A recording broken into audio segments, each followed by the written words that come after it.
Hello and welcome to another video. In today's video, we're just going over stuff.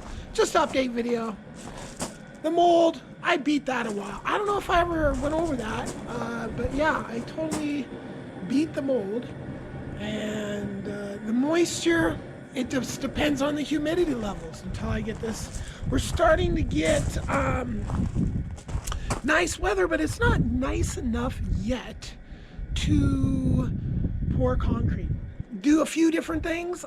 The battery, which I've talked about before. My truck needs, I'm not sure what it needs, but it just needs, to be gone over and stuff, right? And then I've got the concrete. So all that has to be done. I'm sending the truck in hopefully pretty soon. I think I found a good shop for it.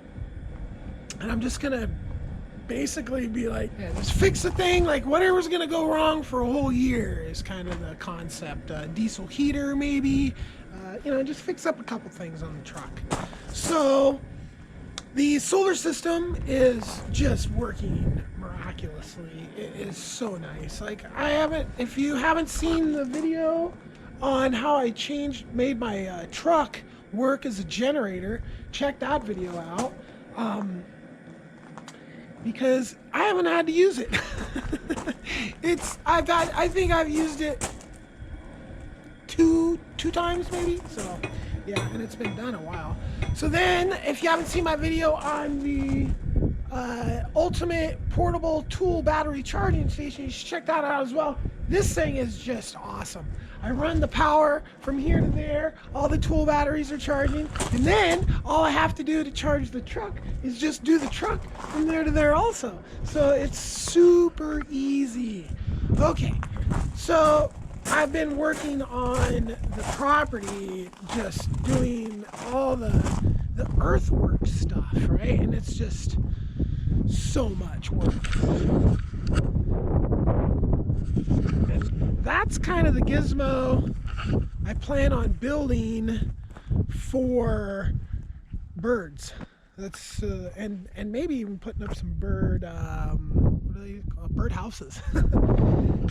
This whole pile of rocks right there and right there was an entire backhoe bucket full of rocks that I loaded by hand. And at one point I was letting the backhoe run by itself, jumping out, throwing rocks in as it was driving itself. It got a little bit annoyed. Now I'm just about ready to do another.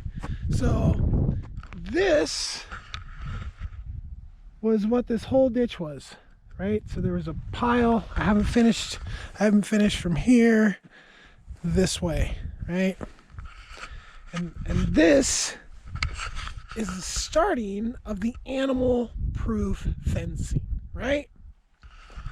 So I went through and I pulled that pile back. Well, no, first I went through and I pulled out all the big rocks, went all the way through. And this is what I had to do because I had completely other plans.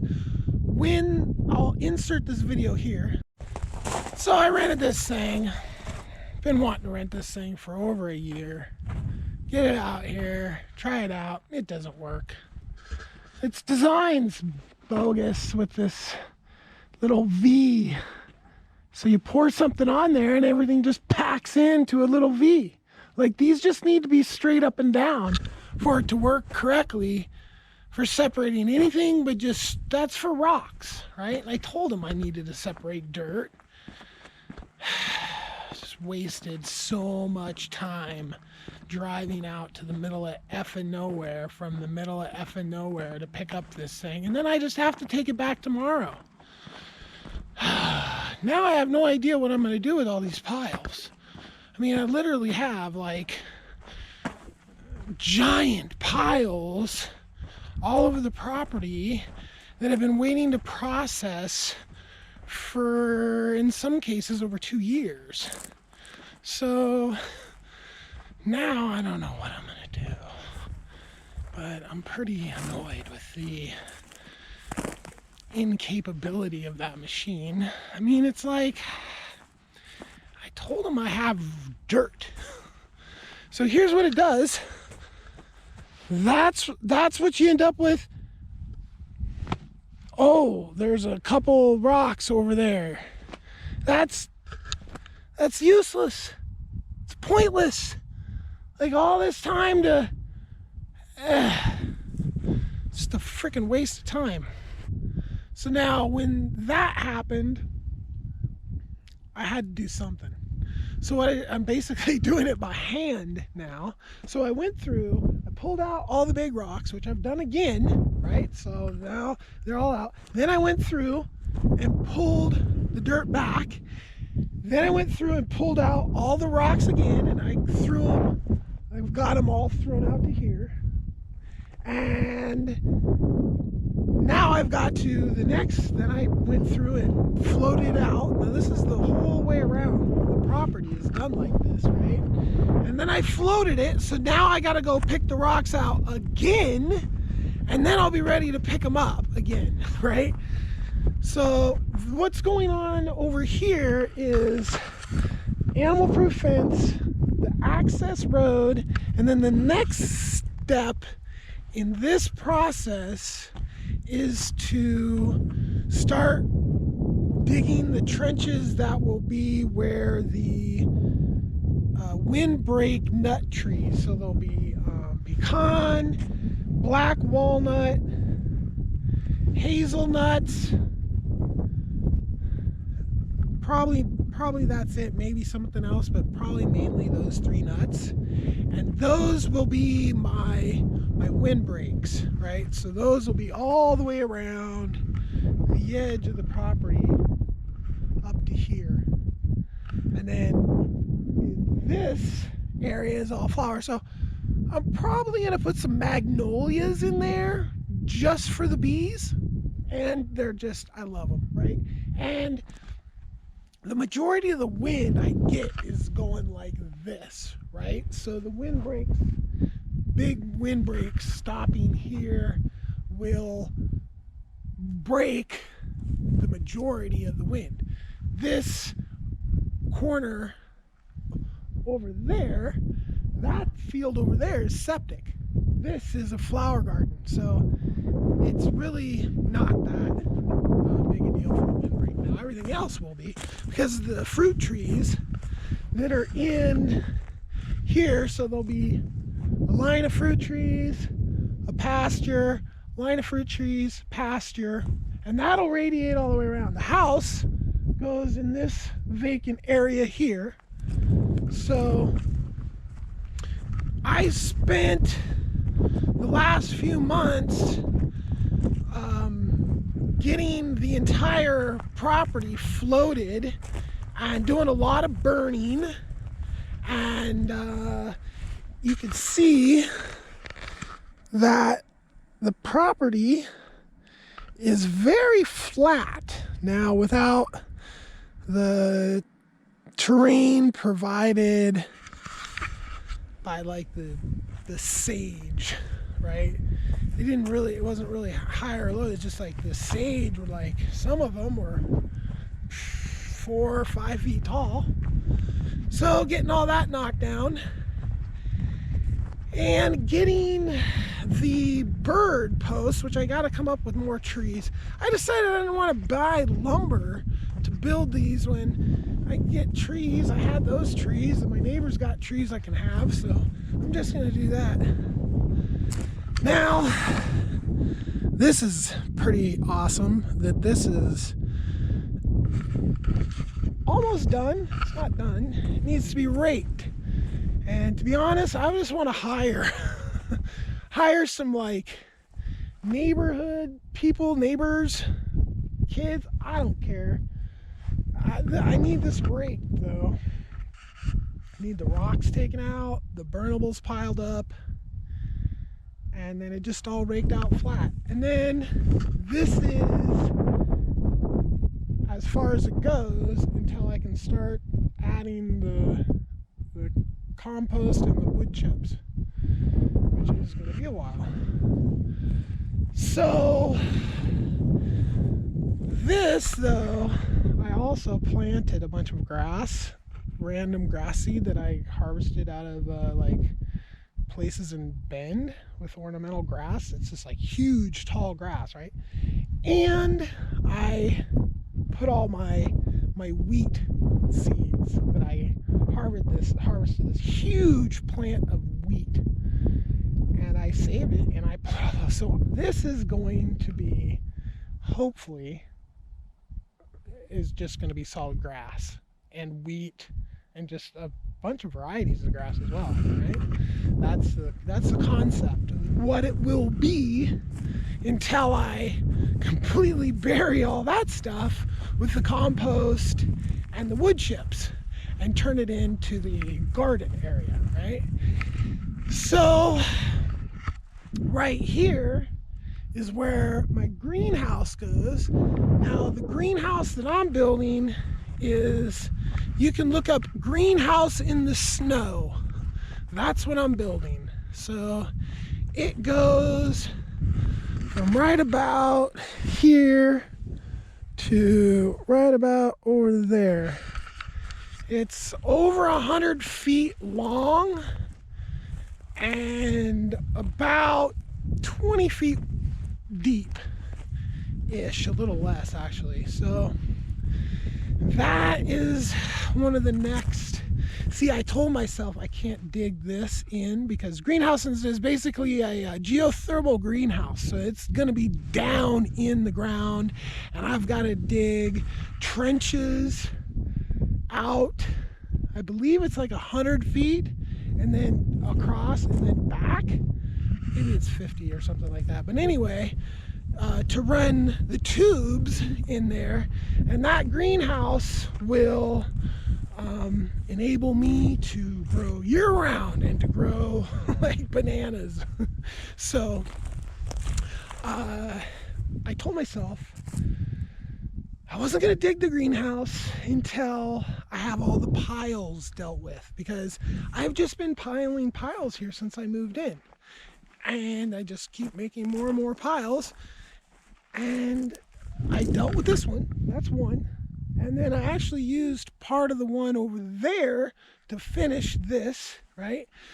So the whole concept with these piles from day one was to rent one of these gizmos, and well, it didn't work. So now, instead of trying to separate the stuff, mechanically, I'm just going to take these piles and put them down onto the spaces that will have tree lanes, right? So the tree lanes, I have to go in with the backhoe and dig a trench, at least 4 feet down. I really want to get all the way down. There's the topsoil layer here. Then there's the rock layer that's like all kinds of crazy rocks just jumbled together, packed tightly. And actually the soil that's packed in it is really good soil.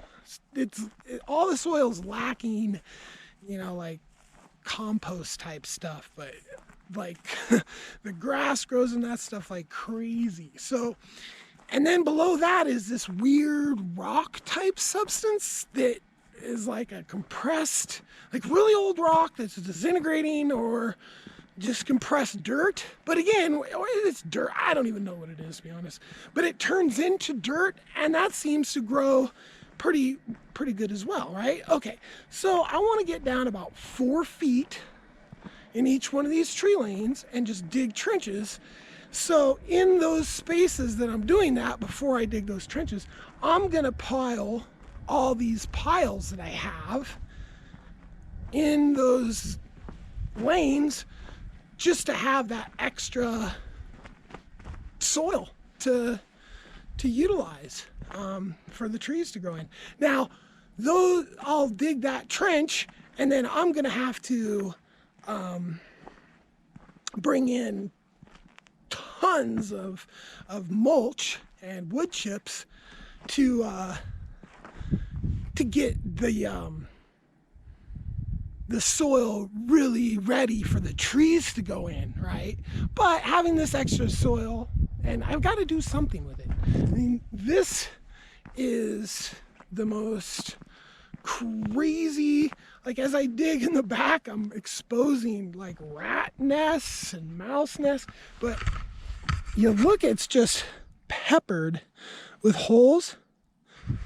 Those are all from bees, ground bees. Like this area right here last spring was just literally humming with millions of these ground bees, right?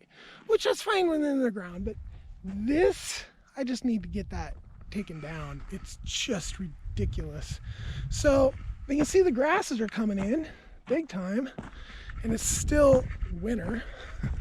Officially, I don't think it's just like, once the sun's up this long during the day, it doesn't, I mean, it may be cold, but it's very not winter-like, you know? It's like winters when it's dark all day. Although I woke up to snow, and it's cold, but the sun's out, my solar's working. It's like a whole different entire, you know, situation than winter. Like when there's no sun, it's like right now, there's already the sun setting like over here, right? In the winter, it sets over there, just on the other side of that house. It's just amazing how much this solar system is. I mean, I don't ever run out of power. I mean, it just works really good. So the new battery that I'll be getting for in there that I have to build, I want to do that once I have the situation where I will be able to environmentally control that battery's entire life. Like this battery I have right now, it's gotten really, really hot and it's gotten really, really cold, and that shortens the life of the battery. Well, everything's working right now. I mean, it's wonky, but it works. So, and to buy that battery would make all these other things great, but I still don't have that ultimate environmental control level where I just don't have to worry about the battery getting hot or cold, right? So I'm gonna worry about getting the concrete poured, getting the structure built, and doing all that before I worry about putting the battery that I need in here. Because once I get that battery, like, then I seriously might never even need another generator day in my life just from the battery upgrade. I got my coffee roaster all put together and working, and I roasted my first roast, and I had bought a scale, but it didn't have batteries. I literally didn't have batteries, right? So I go to town, get batteries, started the roast too late, didn't get it dark enough. So I started running it again to get it darker, and then it just got too hot and basically just didn't burn, but got just cooked. So I basically bagged it up and just stuck it on the mailbox for free, like give it away to the neighbors.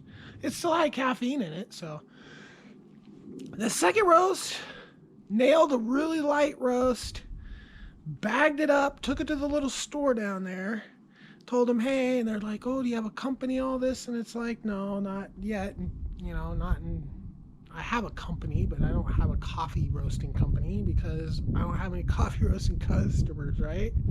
So when I bought this kit, or actually I built this, then tried to find the parts, found the parts, and bought the parts, and the fire happened, and then I put it together, and now I'm using it. The mindset I was in when I originally put this together was I still had $8,000 a month in payroll. So I was, you know, paying out all this money. I was looking to make more money, right? So I was like, oh, I'll go in the coffee roasting business, right? Oh, that was like dang near almost 2 years ago, a year and a half, 2 years ago, right? Well, so now it's like, okay, I got the roaster together. I went and bought beans and all this, and I roasted beans and all this, and I started thinking about it. And I'm like, do I really want to do all this work for this amount of money, for this, like the time and the money investment that I need to spend to actually, this right here, it roasts coffee. But if I want to professionally be able to just nail roast after roast, I have to spend even more money. It can't be outside. I need at least it to be, sheltered. I mean, it could be outside, but it just, it's like snowing right now. Okay, so, and then I'd need like a cooling table and, packaging supplies and a business, LLC and just all this shit, right? To do coffee. And it's like, man, I love coffee. Roasting coffee is super awesome and all this, but man, I got this farm I'm trying to do here. Is this coffee roasting gonna, make me enough money for the time that I spend doing it to justify it? And honestly, I don't think so. So now I'm hoping that the little store I took the sample to doesn't get back to me. Because honestly, it's like, I just don't want to do it now. I guess if I was to do a full roast and just, sell bags to my neighbors, just fill a bag and sell it to them for like $10, that would be okay. But, and I even thought about doing the whole entire process and then just being my own sponsor of my videos and shipping coffee, right? And I thought about it, but it kind of goes against my whole philosophy of coffee, which my philosophy of coffee is that you should be drinking fresh roasted coffee that has been roasted no longer than about 4 days, 7, depending on the coffee, you don't know. So 4 days, right? It's 4 to 7 days, right? So then to be, shipping people coffee, it's kind of goes against my whole concept, It's like I could ship them green beans, but, so anyway, this now is a very, very expensive hobby. I mean, that roaster right there, like, it's worth thousands. Mainly the parts that you can't see are the expensive ones, right? Like everything you can see right there, nothing. There's low value. The parts that I ordered online that make this roast coffee, that's where the thousands of dollars come in. Like I just looked it up. It's like almost $3,000 to replace. It's probably over $3,000 with shipping, right? To replace that part, to replace the parts that I have that make that thing roast coffee. So, and it does custom.